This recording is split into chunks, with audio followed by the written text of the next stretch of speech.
Astaghfirullah wa sahbihi wa mawalah wa la hawla wa la quwata illa billahi wa ba'd. Alhamdulillah, di malam ini kita bisa melaksanakan salat tarawih di Masjid Idaul Ilmi. Dan malam ini kita akan membahas 10 penyebab tidak diterimanya puasa seorang muslim. Ma'asyiral muslimin yang dimuliakan Allah Subhanahu wa taala, ibadah puasa ini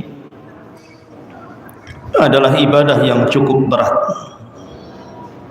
Berbeda dengan solat atau ibadah-ibadah yang lainnya, karena rangkaian ibadahnya juga bukan hanya 1 hari 2 hari, tetapi sampai 1 bulan berturut-turut. Harus menahan lapar, menahan dahaga dan juga syahwat yang memiliki pasangan.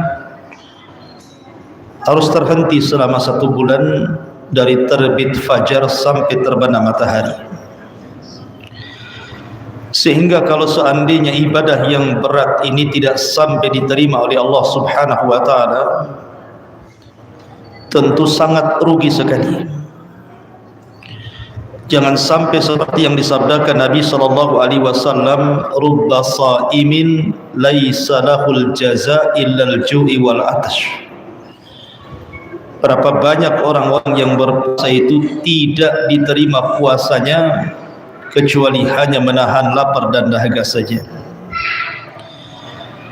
Maka kajian malam ini kita akan membahas 10 penyebab puasa seorang muslim itu tidak diterima Allah Subhanahu wa taala. Apa saja penyebabnya? Yang pertama, penyebab seorang muslim tidak diterima puasanya adalah ketika seseorang yang berpuasa itu melakukan kesyirikan. Karena Allah Subhanahu wa taala berfirman, la in asyrakta la yahbatanna 'amaluka wa la takunanna minal khasirin. Kalau engkau melakukan kesyirikan, maka hancur leburlah amalanmu dan engkau termasuk orang-orang yang merugi. Maka orang-orang yang melakukan kesyirikan di bulan Ramadan, maka puasanya tidak akan diterima. Kemudian yang kedua, memiliki sifat nifaq. Ada kemunafikan dalam hatinya. Allah Subhanahu wa taala berfirman di dalam Al-Qur'anul Karim mensifati orang-orang munafik.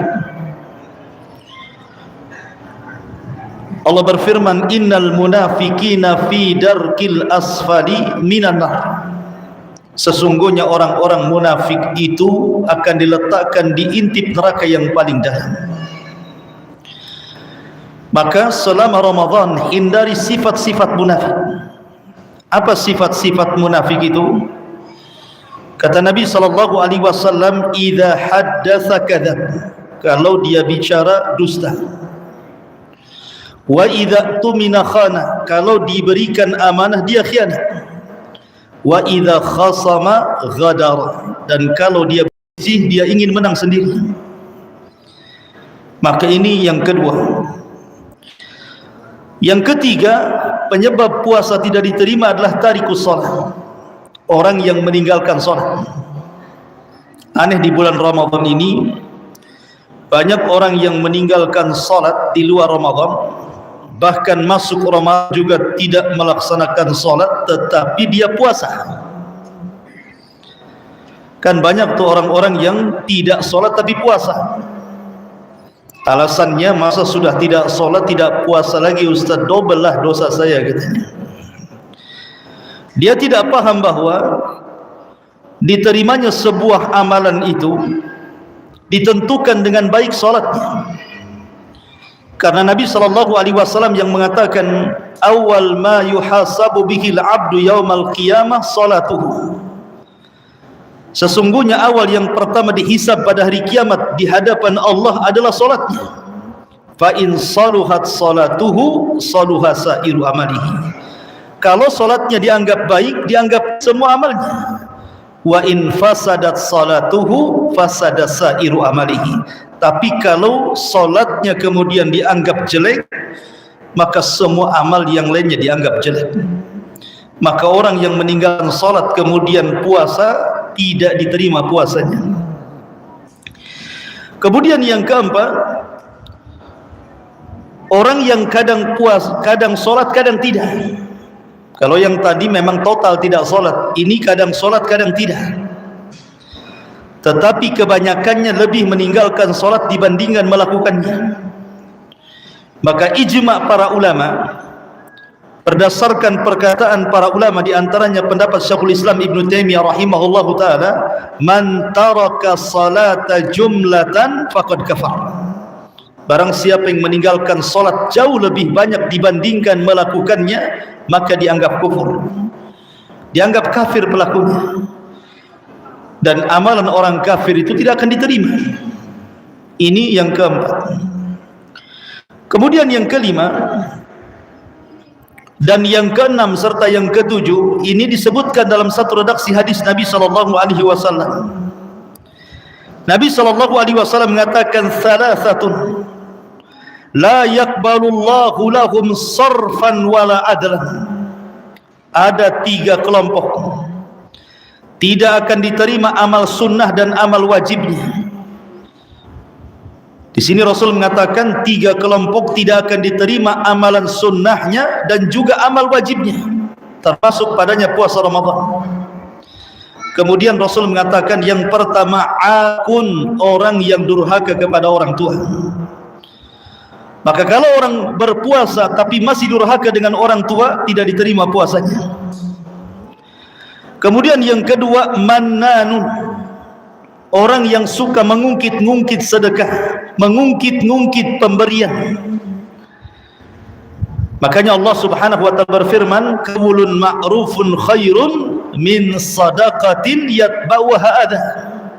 Ucapan yang baik itu jauh lebih indah dibandingkan sedekah tetapi menyakiti orang yang disedekahinya. Maka orang yang berpuasa kemudian dia bersedekah, memberi makan orang yang berpuasa atau menolong fakir miskin tetapi menyebut-nyebut kebaikannya, maka ini tidak akan diterima puasanya. Kemudian yang ketiga wa mukadzabun bil qadar, orang yang berdusta atau mendustakan urusan takdir. Dia tidak yakin ada takdir, maka ini pun perkara yang bisa membatalkan atau tidak diterima puasa seseorang. Kemudian yang nomor 8, al-mustahzi biddin, orang yang istihza, orang yang mengolok-olok agama. Karena orang-orang yang mengolok-olok agama itu dianggap kufur. Allah Subhanahu wa taala berfirman, "Wala in sa'altahum la yaqulunna innama kunna nakhudhu wa nal'ab qul abillahi wa ayatihi wa rasulihi kuntum tastahzi'un la ta'tadiru qad kafartum ba'da imanikum." Apabila kau tanya kepada mereka, maksudnya orang-orang munafik di zaman Rasul yang mengolok-olok para penghafal Quran. Jadi orang-orang munafik ini sedang berkumpul memandang para sahabat, para qurra, penghafal Quran yang sedang bermajlis di hadapan Rasul. Tiba-tiba menyeletuk salah seorang di antara mereka dan mengatakan, kami tidak pernah melihat orang yang paling pengecut kecuali mereka. Kami tidak pernah melihat orang yang paling rakus terhadap dunia kecuali mereka. Kami tidak pernah melihat orang yang paling dusta ucapannya kecuali mereka. Tiba-tiba turun ayat ini. Wala in sa'altahum man khalaq wala in sa'altahum, apabila kau tanya mereka dengan ucapan itu, la yaqulunna, mereka akan mengatakan innama kunna nakhudhu wa nal'ab, kami hanya main-main saja dengan ucapan itu wahai Rasul. Maka Allah Subhanahu wa taala tegaskan, katakan apakah dengan Allah, dengan ayat-ayatnya, dengan Rasulnya kalian bermain-main? Jangan cari-cari alasan kalian sudah kufur setelah keimanan kalian. Maka istihza, mengolok-olok agama, menjadikan puasa seorang tidak akan diterima. Kemudian yang nomor 9, orang yang mendatangkan nawaqidul Islam, orang yang mendatangkan pembatal-pembatal Islam. Pembatal-pembatal itu bukan hanya dah solat saja, bukan hanya di wudu saja kalau orang kentut batal wudunya, tapi Islam juga bisa batal dengan mendatangkan pembatal-pembatalnya.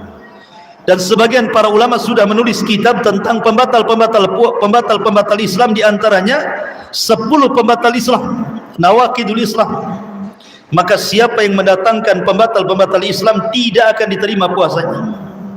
Kemudian yang terakhir, manin tasaba ila firqatin dhalah, orang yang kemudian menasabkan dirinya kepada kelompok-kelompok sesat dalam Islam, seperti mengikuti ajaran Ahmadiyah, mengikuti ajaran Bahaiyah, mengikuti ajaran-ajaran yang telah disesatkan oleh para ulama sampai ke taraf kufur, maka puasanya tidak akan diterima.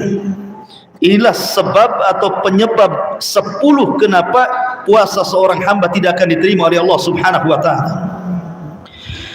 Kemudian pembahasan yang kedua, Ramadan ini adalah syahrul maghfir, bulan di mana kita mudah mendapatkan ampunan Allah Subhanahu wa taala. Tapi di sana ada 4 penyebab orang itu tidak akan mendapatkan ampunan walaupun dia puasa, walaupun dia tarawih selama Ramadan ini. Dan itu disebutkan dalam satu redaksi hadis Nabi sallallahu alaihi wasallam, di mana disebutkan dalam hadis qudsi, yaqulun, mereka mengatakan, ya Jibril, ma sana Allahu fi hawaijil mu'minin min ummati Muhammadin sallallahu alaihi wasallam. Apa yang Allah Subhanahu wa taala lakukan terhadap hajatnya kaum mukminin terhadap umat Muhammad sallallahu alaihi wasallam. Maka Jibril mengatakan, innallaha nadhara ilaihi, maka Allah akan memandang umat Muhammad ini, wa afa anhum wa ghafara lahum. Setelah dipandangnya, maka Allah akan ampuni dosa-dosa mereka, illa arba, kecuali 4 golongan tidak akan diampuni dosanya. Kemudian faqalu, mereka berkata, man haula'i arba, itu siapa yang 4 orang itu maksudnya? Kemudian disebutkan yang pertama, mudminul khamri, orang yang masih minum khamr. Di bulan Ramadan dia masih minum khamr walaupun tidak saat berpuasa. Pamannya dari pagi dia puasa sampai sore, ketika iftar pula bukan teobeng, minum khamr pula, dia tidak akan diterima puasanya. Kemudian yang kedua, qati'ur rahim, orang yang memutus silaturahim selama Ramadan. Justru dia bertengkar dengan keluarganya, dengan kerabatnya, tidak akur dengan tetangganya, dia putus silaturahim. Walaupun dia puasa, walaupun dia tarawih, tidak akan diampuni dosanya.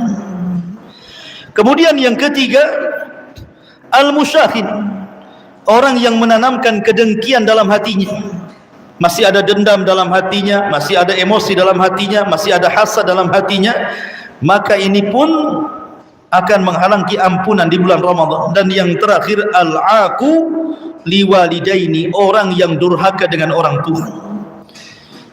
Maka 4 orang ini, orang yang minum khamr, orang yang memutus silaturahim, orang yang kemudian dalam hatinya masih ada kedengkian, dendam, hasad dan yang semacamnya, termasuk juga orang yang durhaka dengan orang tua, adalah 4 penyebab puasa seseorang tidak akan mendapatkan ampunan.